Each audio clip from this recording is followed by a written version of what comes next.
Hello, everyone. Welcome to this series of talks, A New Life.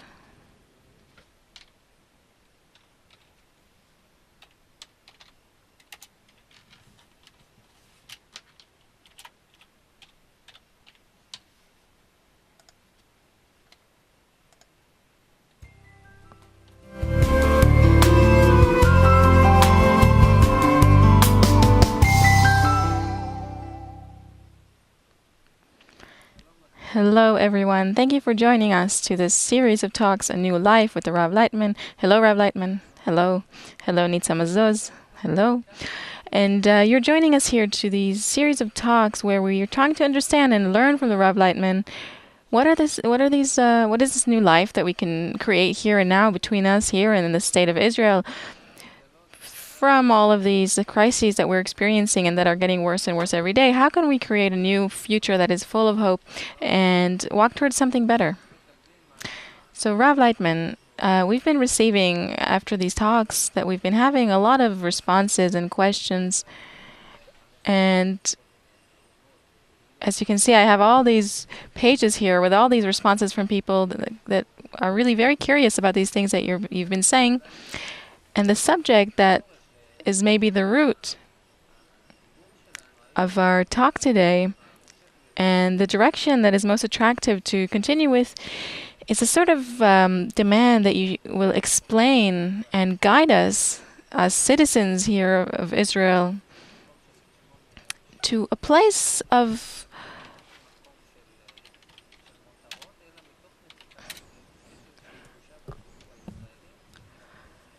self-examination or self-criticism, because there's a feeling in society that we've kind of lost our way.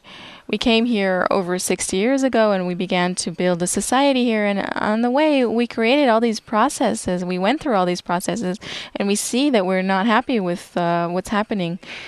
So what the public is thinking and feeling is that how did we come to this unpleasant place? Because we started out in this very good place where we were all working together to create a state out of nothing. And there's a simple logic that's saying if we understand what happened to us, then from that we'll be able to understand what's most important, what we can do from now onwards in order to make it so that every citizen in the country, like for example myself, I'm a working father, I have 4 children, my wife also works, so that we will be able to live here with some hope, with some minimal sense of security, that things will be all right. So perhaps if you could begin to walk us through the analysis of these processes that we went through, we'll be able to advance from here onwards. So first of all, I don't think this is a problem only in the state of Israel, but all over the world. So this only strengthens our research, which is very relevant. That's on the one hand. On the other hand, the process that we're going through is something the whole world is going through at a different pace in accordance to the extent of the development and the mentality of each country and people and nation. So this development is called the development of the ego.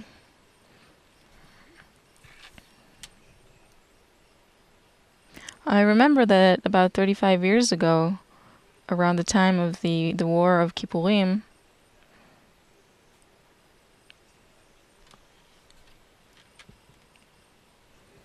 there was hysteria in the army, and soldiers decided to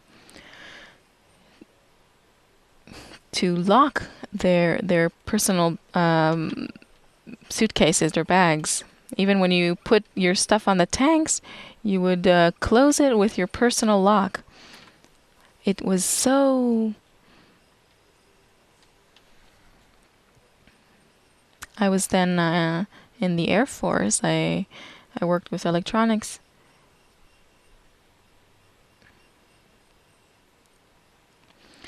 And I remember how much it was unpleasant, and it wasn't good, but out of no choice, and I saw how it happened in the army over the years that I worked there.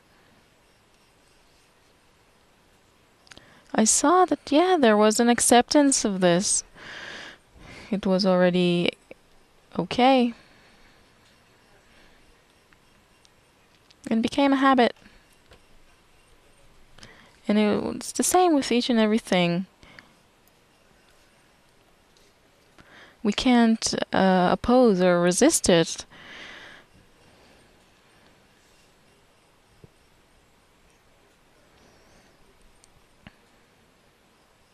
And of course, when it comes to nature, then we can't continue to keep the same structures as before.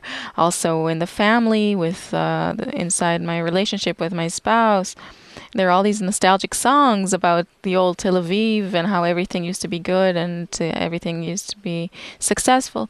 Good things. There's nothing you can say, but the process is the process, and the development is the development. And if you take,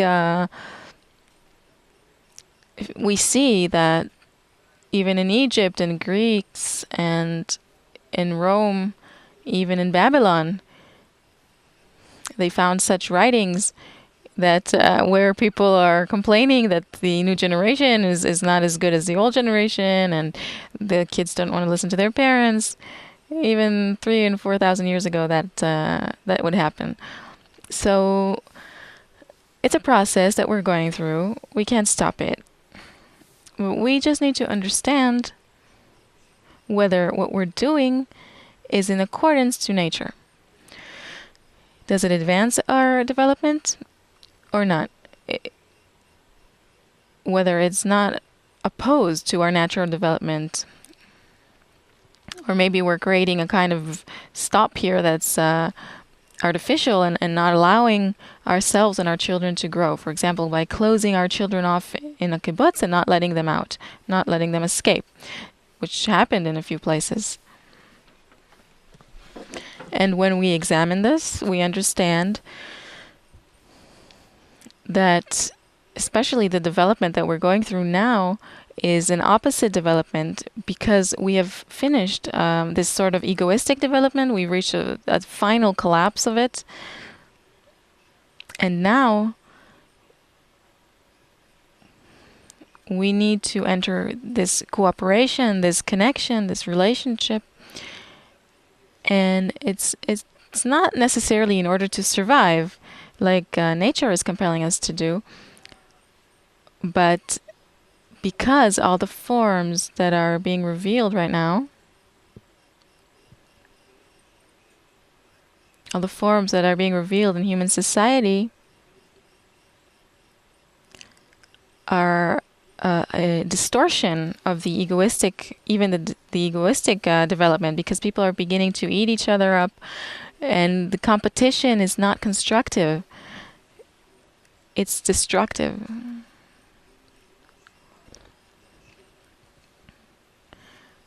It doesn't add to us anything. We are not creating very new good things where people are developing and yet caring for the development of the environment, like we saw in our development, in the development of capitalism. I remember that I would look at capitalism from Russia, and it was clear to me that in Russia everything will be ruined finally. This regime and whatever development would happen, because they would repress the human nature to develop. They made it mandatory for people to be inside society and not to receive a higher salary. And if you wanted to develop something new, they wouldn't let you, because by that you might stick out from the crowd. So this artificial break or stop of development is what destroyed the country. And when I would look at America or Europe and the way Europe got up after the Second World War, and within 15 years you couldn't even see that that there was a total destruction. No, everything was nice and clean and risen up, and everything flourished. And the same with America. And in Russia, you saw that if you took a project where you put all your force and money into it, like the space program, then that succeeded. But actually, each person was as if he was captive. So it was clear that competition and the development according to the private ego of the person was the good development, which brought an addition to each and every person, until a certain time in which there began to be a sort of distortion in this, that this competition began to add to itself not free competition, but some sort of personal limits. Let's say I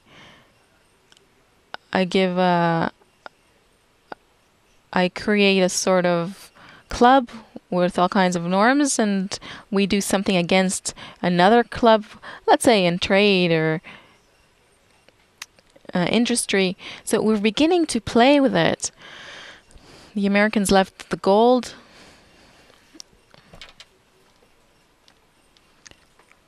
which they weighted dollar by dollar. They weighed and transferred it to papers that are meaningless, that are valueless, and all kinds of things like that. So here,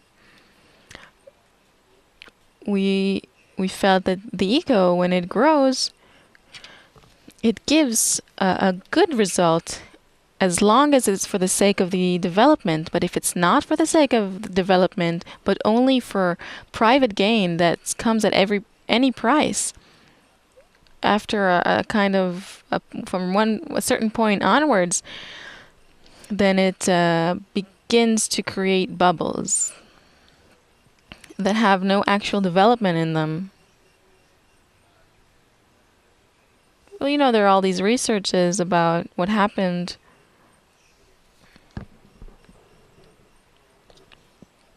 that they manufactured light bulbs that could operate for 10,000 hours. And then they saw that this wasn't profitable. So they lowered the quality so that they would only work for 1,000 hours, and then even less.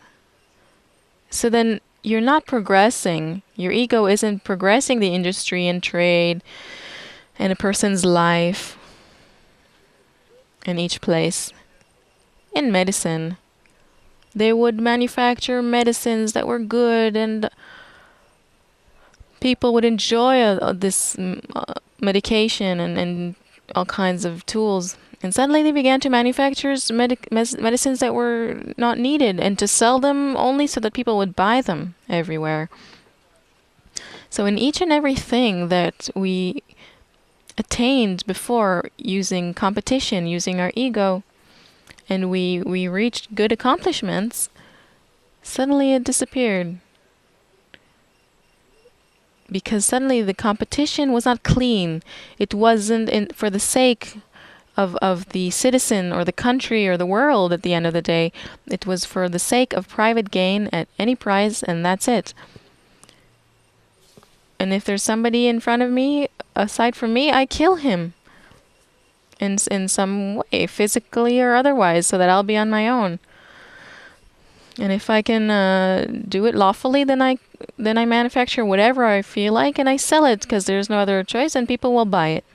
And if they don't want to buy it, then I pass some law so that they'll buy it by force or something.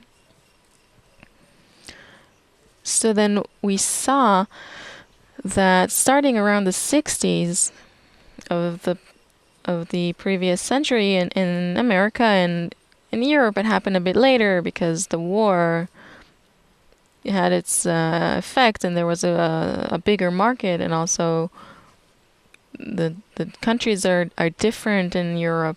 Germany, as opposed to Greece and Italy, that would produce. So because of these differences, the market was more varied. But actually, we reach a state in which the ego has begun to work against us.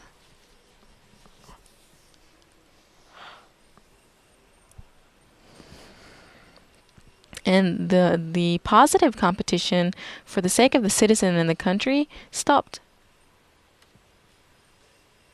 And instead of that, we began to see protectionism and artificial laws, all kinds of things that cause us a lot of problems these days in order for us to advance.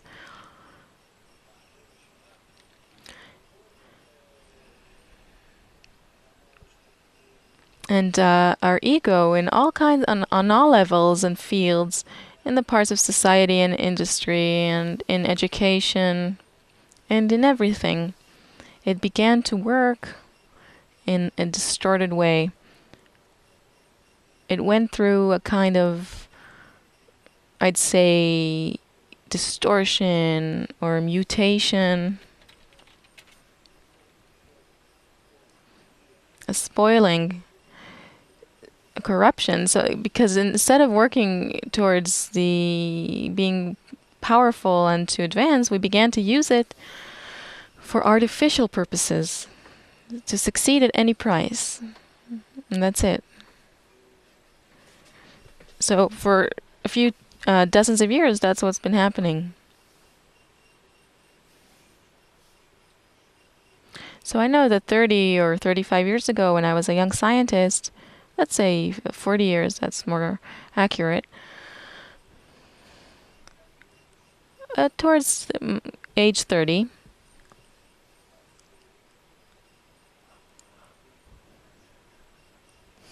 then being a scientist was something very respected, honorable, and it was enough for you to bring a nice idea that is for the benefit of science, of man, of the country, the development of technology or trade or industry, anything. Then you could advance, and you were able to advance these things because humanity was interested in something new. And you were able to go forward with it, where you have nothing but this one good idea. And then I left science when I was about 30. Maybe even before that, when I began my aliyah to Israel and everything. And now when I correspond with my friends from the past and hear what's happening with them, that they also began like I did and became scientists, I correspond with them. They told me how suddenly it began to be distorted, to be corrupted, because it wasn't important for anyone whether you have a good idea or not. But everything is according to protectionism, and if you could receive money for it and maybe divide it in a way that would be nice for everyone. Favoritism, excuse me. So, and the whole purpose was to receive some medal, honor, a nice name for yourself, and nothing more.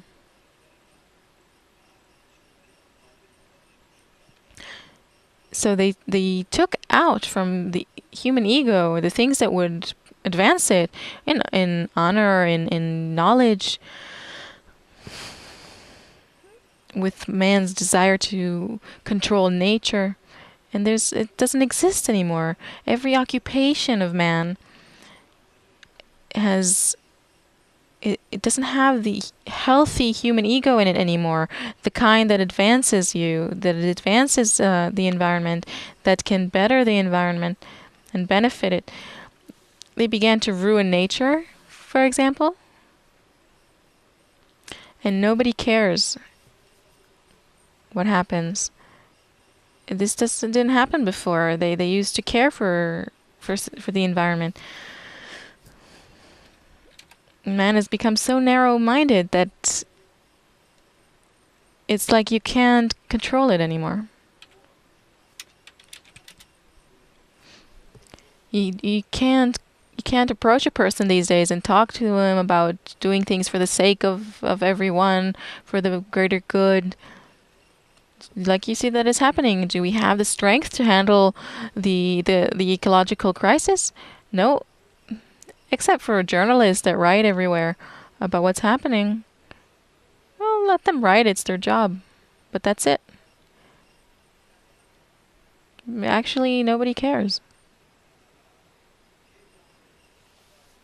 The ego went through a mutation and it became destructive.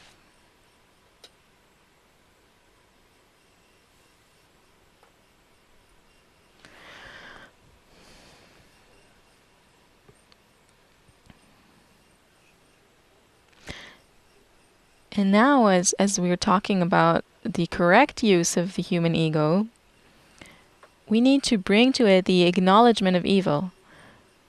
In what ways is my ego good, and in what ways is it bad? Because aside from ego, we don't have anything. We have a desire to advance, to do something.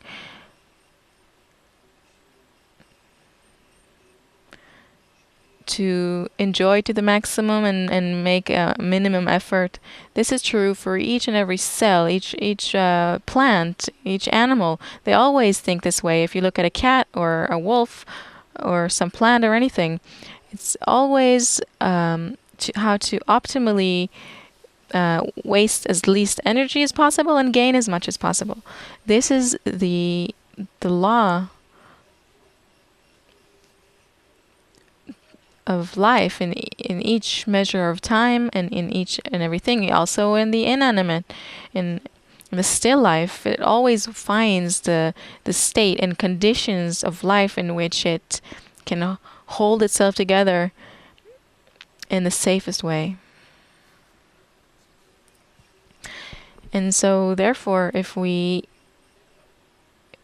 go with this nature, we only need to see how we can today, instead of the destruction that we've been causing through our ego, and if it continues to develop onwards, then we see that since we began to use our ego in these mutated forms,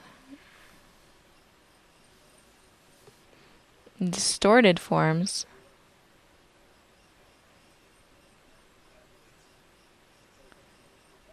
then we've begun to create all kinds of problems for ourselves. We didn't see them right away, but over time, you can see more clearly what we've arrived at.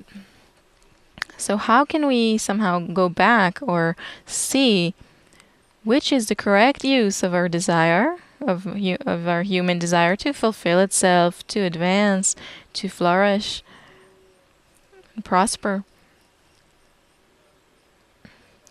And where does it go beyond this correct approach and where we are already creating problems for ourselves?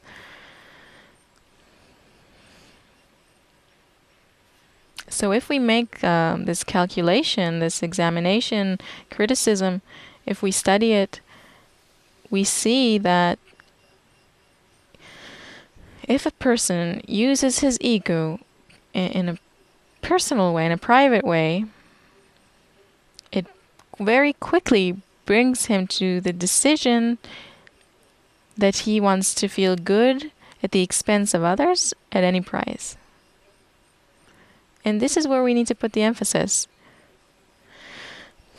So then, if you want to use our nature correctly, you need to make this calculation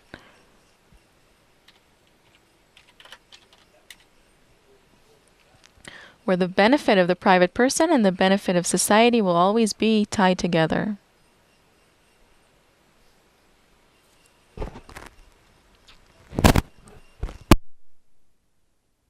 So here we understand that in order for a person to have such an approach to the environment, to humanity, to himself, to everyone, to the family also, and to everything, he needs to be educated. He needs to understand things. He can't be like this out of air to relate to things properly. He won't. We see that naturally our ego in all the different fields. We've reached this general crisis and destruction. It's a multi-crisis in education, in the family, in trade, in industry, in everything that we deal with, because it's our general nature. And so there's a crisis in everything that we deal with.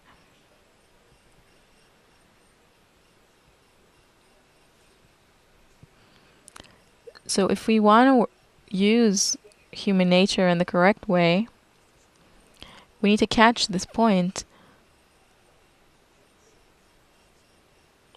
where the attitude or approach towards oneself is the same and equal to the approach and attitude towards society. And a person needs to feel and understand that he is part of society, an integral part of society. And if he takes himself out of society and thinks that he can be better off than the rest of society in any way, that already brings him destruction. If he removes himself, then he'll reach this destruction. And in anything, if I think that I can be better off than others, I immediately enter a crisis.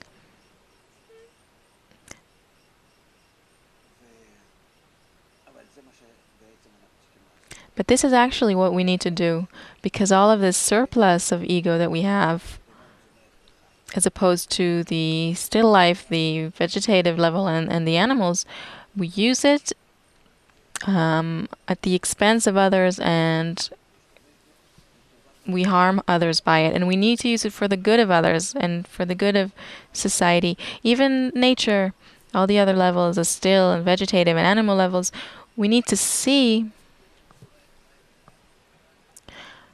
all of these levels of our environment together integrally. It's all the same, in other words.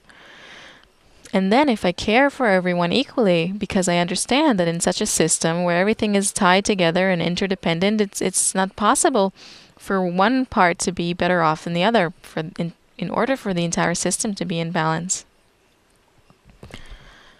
But in order to bring this to the awareness of each and every one,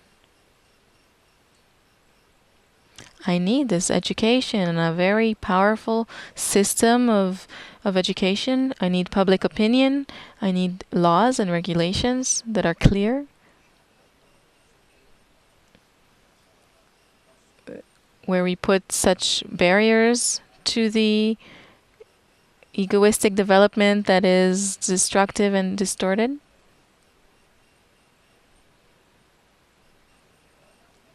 Because human nature will always be this way, so we need to have public opinion and rules and all kinds of limitations in order to stabilize a person in each and every moment in a way that we will constantly educate him and stabilize him in order for him to be together with society until such a state in which society will receive such a power, such force, and awareness, self-awareness, an atmosphere, this force field that will be present in society, that a person won't be able to leave it.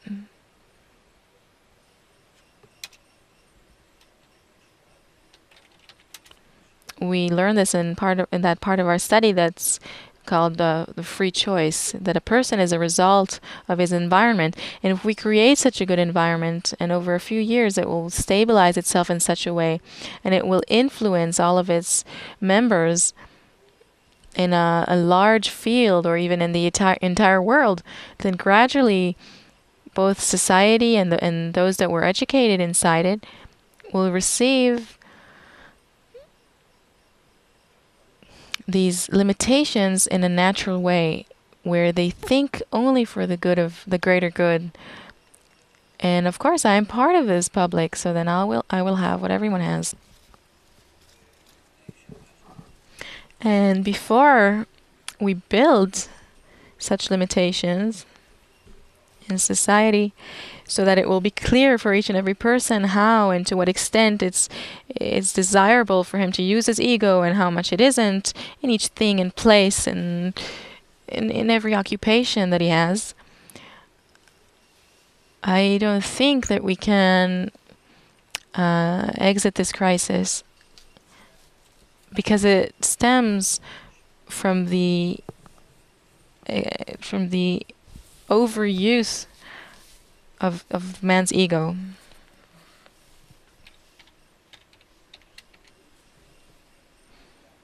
Exaggerated use. So we see that all these forms that we are standing opposed from,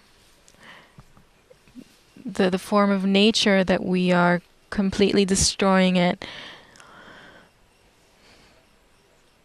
we want to make everything artificial, and we don't care what we're doing to Earth.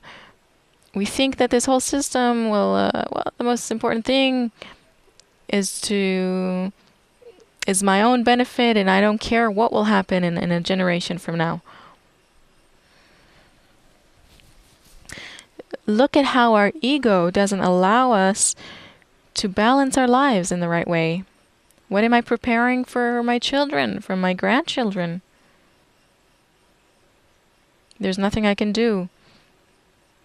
I look at myself and see that although I love them, I don't care. I don't care what will happen. I can't see the future. This is the extent to which the ego blocks my sight, and I'm aware of it, but there's nothing I can do about it. Why? I personally can't do anything. If you ask me, I know that I destroy society, that I destroy nature, that I do this and that I use all kinds of things that are destructive, that are harmful to everything. Why can't I stop myself? Because there is no public opinion on this matter, because that will make me feel that I'm together with others all the time, because I belong to the human system, and whatever is accepted there, whether I want to or not, I respect that. Even the worst things, I can respect them. The most harmful, I can respect them if that's what everybody thinks. This is how I'm built. And so until we instill into this wide range of human society in the country this knowledge, this understanding that we need to balance our ego and not let it grow beyond where it's already not in consideration with the greater good, with the public, until we bring this knowledge to a wide circle, to humanity. Until then, we won't be able to succeed personally, as much as each of us has good desires and intentions. We won't be able to behave well, to do good. So then what I'm saying is that in every situation, there's nothing we can do but education. But in order to begin with this education, with the general public, with the people, you can turn to it with these nice short explanations about what gain and profit he will have if he begins to connect, to think of others, to be considerate of everyone,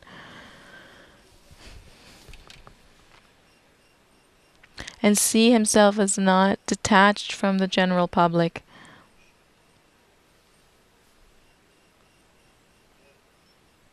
We need to awaken the force of unity, of arvut, of mutual guarantee in the people.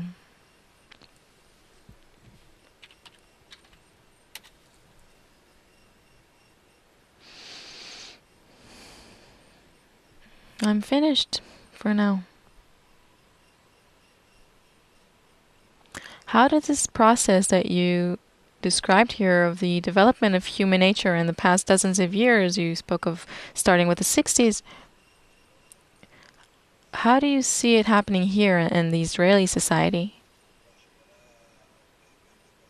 What happened in all over the world, in America and Europe? No, you describe a system here that I understand it's global. Yeah, let me just add that in China it still hasn't reached this. It's only beginning now, or in South America. Right, clear. But you explain the process in which the human ego is becoming corrupted and mutated and distorted, and that's where our troubles begin. Right, that instead of advancing us to this good form of prosperity of man in society, it only works in the favor of the profit of private people, even at the expense of general destruction of the destruction of the environment.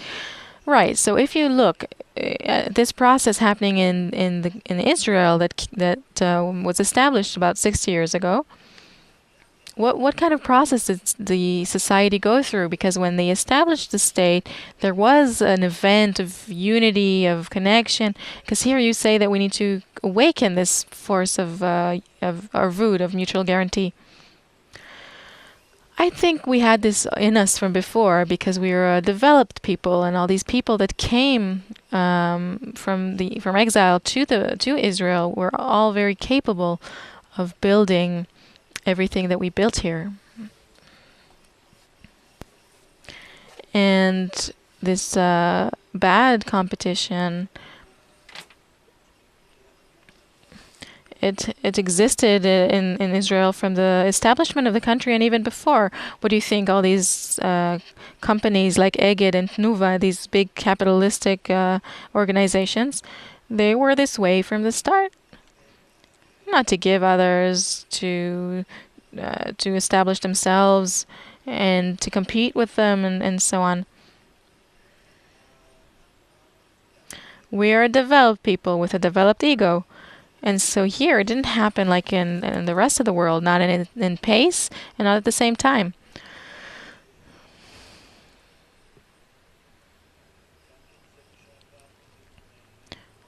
I think this is also what we went through at the time of the destruction of the temples. Where did it come from? From hatred. Also here, when I want to profit at any price, and even if you are right, I want to destroy you. This is the hatred. Instead of love, or at least even a neutral feeling, it's the same ego that works in us in this mutated way.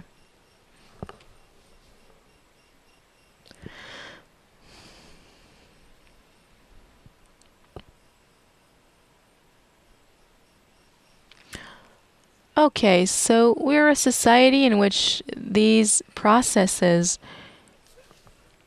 happen in a slightly different dynamics than in the other nations.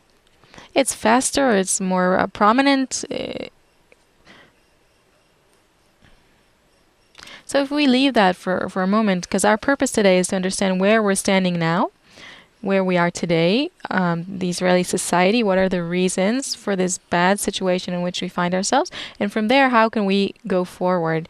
So this analysis of our development, the development of our ego from an advancing, progressive, constructive ego that leads us to a better state for the greater good, to the mutation in which it's only for private gain, only for self-interest at the expense of everyone else.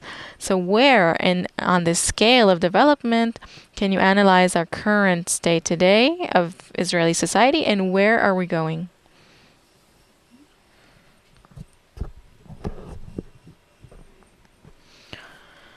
The problem is that although we are a developed people,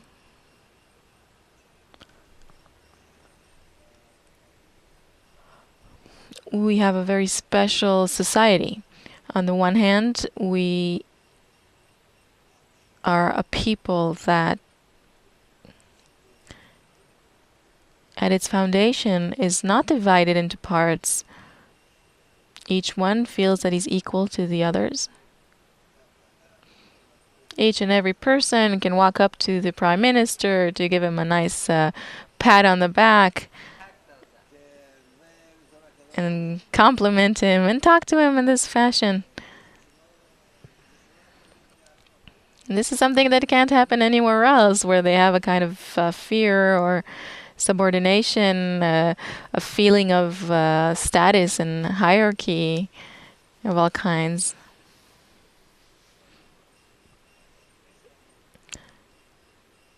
So what we have here, I don't know how to express this.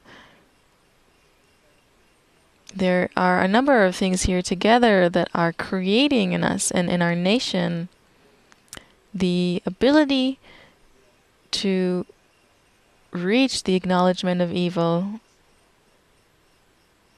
in this distorted attitude that happened to us when we took example from capitalism and inserted it in at any price.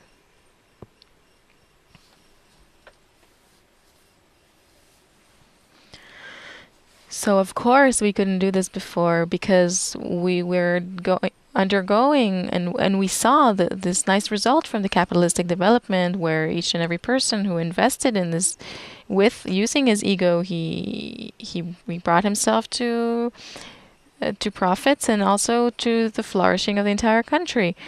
But again, this egoistic development, in this development, we went past a certain point where the attitude of a person towards himself and society became to succeed at any price, and no matter, even if it's at the expense of society and other people.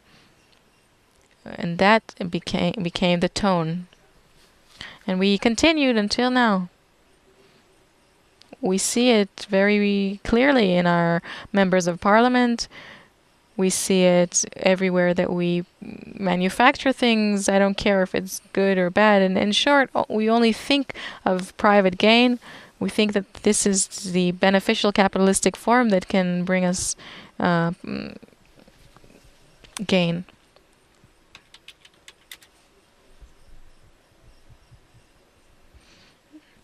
And prosperity. So from now on, when I begin to see that it contradicts, already in the 60s, there was this Club of Rome.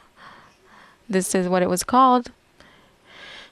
And they began to talk about the world entering a great crisis, and that we can't advance in this way and we can't go on in this way, that there's something we must do. It's these all kinds of companies like Fiat and in Italy and Olivetti, this approach developed there of scientists and industry leaders. They felt it, that it's impossible to continue this way. It's also clear to any thinking person that if we are one system, then it's impossible for one person to develop at the expense of others. It's like cancer in the body that is eating up the others. And then later also dies itself once the body dies because it has nothing else to feed on. Life only happens thanks to balance. And we learn that from all forms of life on all the levels, the still, the vegetative, the animal. We can learn this from our body, from the harmony between all its parts. This is actually the extent of health of the living body. And it's the same in human society.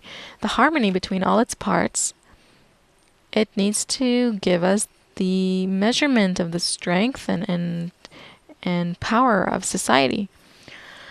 Its ability to give each and every one internal satisfaction and fulfillment, both emotional and material.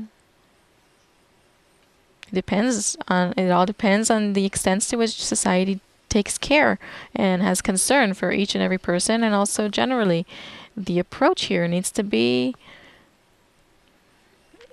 in its basis this way. But for that we need education, we need advocacy, we need to prepare people, and we haven't done it. Although society has been in this distortion in the past 30 or 40 years, gradually we saw this descent. And there are a lot of researches about it, and a lot of people know these things, what are these things that I'm saying. But all in all, we haven't we we haven't done any corrections in our society, and not for our children, and we haven't renovated anything, and also not for ourselves. And then it turns out that we're behind. We've allowed our ego to run ahead in all kinds of forms that are unhealthy and are distorted.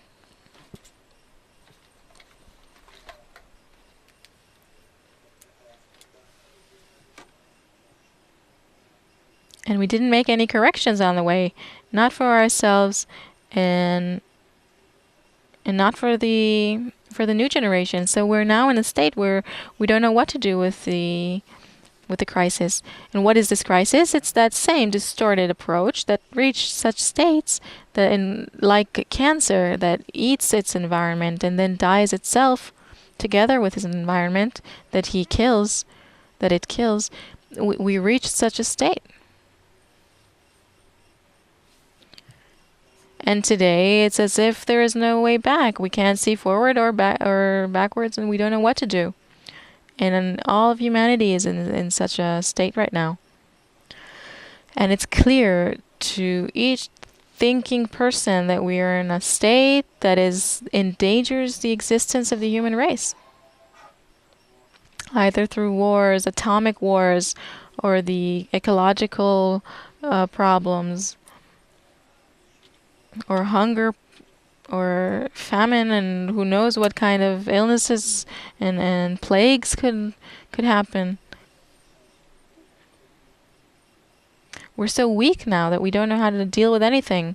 All we can do is deal with fires. That if we have a crisis here, like a tsunami here or a fire there, we can take them out. But we continue in the same direction.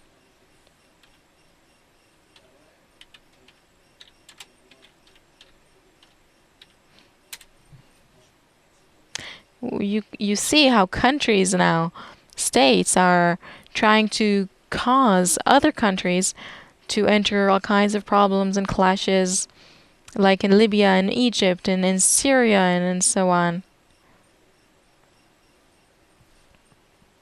And all this Arab Spring that we see it's this ego. It won't stop.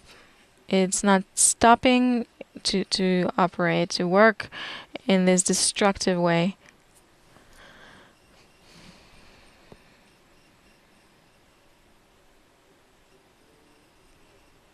And this crisis is not a crisis. It's a natural result, a soft result. We've been talking about it for at least 10 years before in 2008, whenever they felt this, when the bubble erupted and they felt this crisis. We talked about it at least 10 years before. And who was interested in hearing it? Nobody. Who's interested now?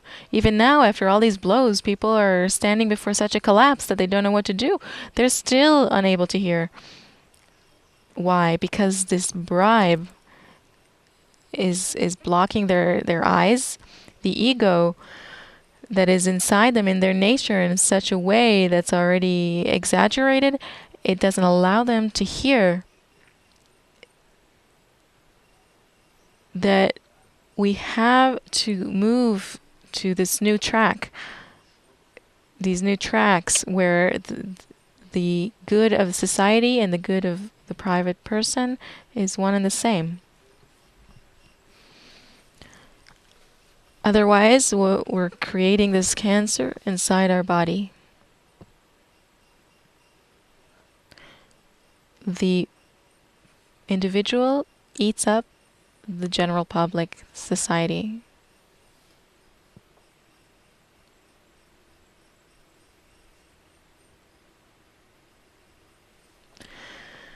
It's really the same illness, just like in the human body. This destructive growth, it's the same in society.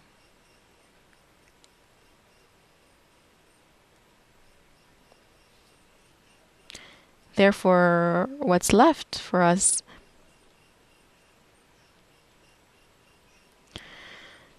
We can't make any changes for the better in industry and trade, in the education system, in the health system. We see that the destruction is so active in these systems that we're throwing away so much money. We're investing so much money that is so useless.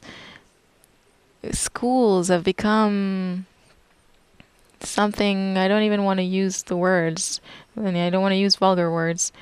And the health system is operating not for the good of people, but in order to get money out of people. And even they sell them things that are unnecessary and unhealthy and do operations that are unnecessary and whatnot. Everything because of competition and in order to get as much as possible from the public financial resources. So if we don't begin with the education of the people, we won't be able to make any corrections. And it will continue until the human race will reach wars and a general destruction and hunger, and of course all kinds of blows that we are seeing even now, that millions are going out on the streets without work. And then they'll go on the street in order to destroy the state and the government and so on, each person in his place. Only education. How to approach it? We need to understand. And here also we need to understand that here we, as this developed nation, as a small country, we are in a much more sensitive place to all these changes in comparison to the rest of the countries that, first of all, they don't have such neighbors as we have. They don't have this problem with security that we have. They also don't have dependency that is so strong on other nations as we have. We have nothing here in the within the borders of this country that allows existence in a way that is independent and free.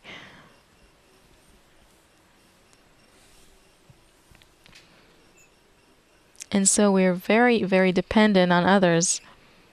And it's here that we, especially in the state of crisis, need to understand that nobody will come and help us. And even the opposite. They'll want to destroy us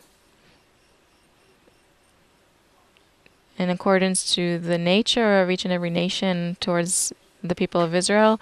And also subconsciously they are in demand of us that we will bring a solution.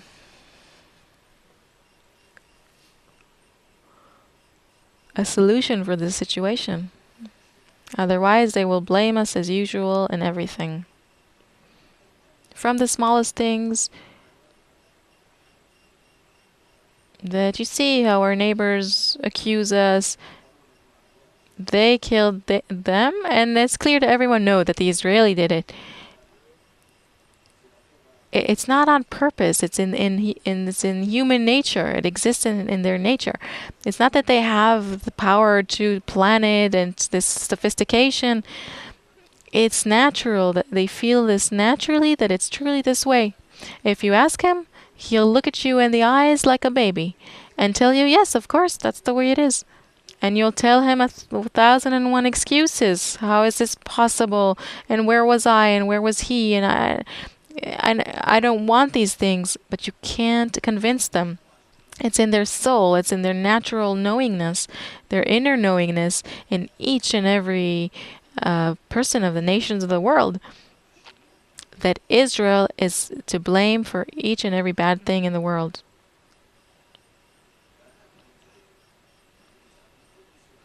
And we exist in a very dangerous state because all of our supporters, until today, are about to leave us. First of all, because they themselves are in collapse. And secondly, because in their development, it's already the time to reach this decision that that's it, it's enough. And then they leave us and they even destroy us, as we've seen in these protests that we had here in Israel. It was all, of course, the doing of those governments, the foreign governments, that are considered as supporters of Israel.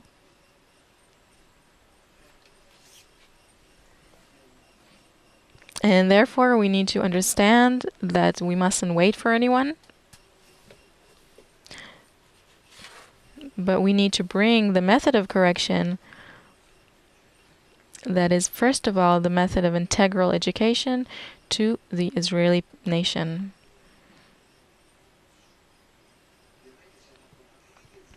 And the moment that we begin to do this, we'll see that it's completely suited for it. It's so right for it, because in each and every heart there is a natural preparation for this that doesn't exist in the nations of the world, but in the Jewish heart it is there. There is a preparation to be together, to be united, to be equal. Together with this big ego, there is closeness, there is a preparation. And therefore, all we need is to know how to approach it. But we will see this good acceptance.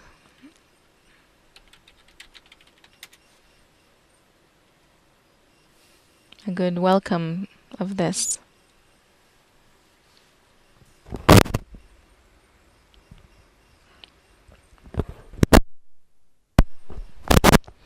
Is very nice.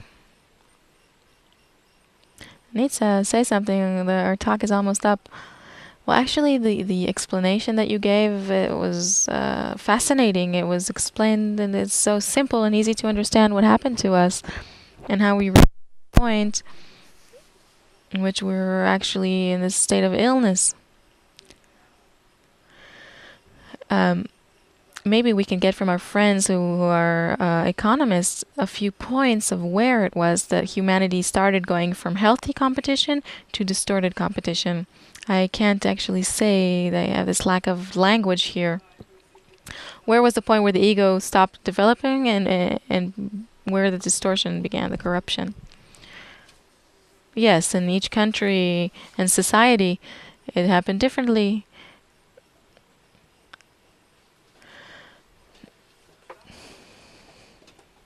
So now, only so we can close this conversation on a positive note,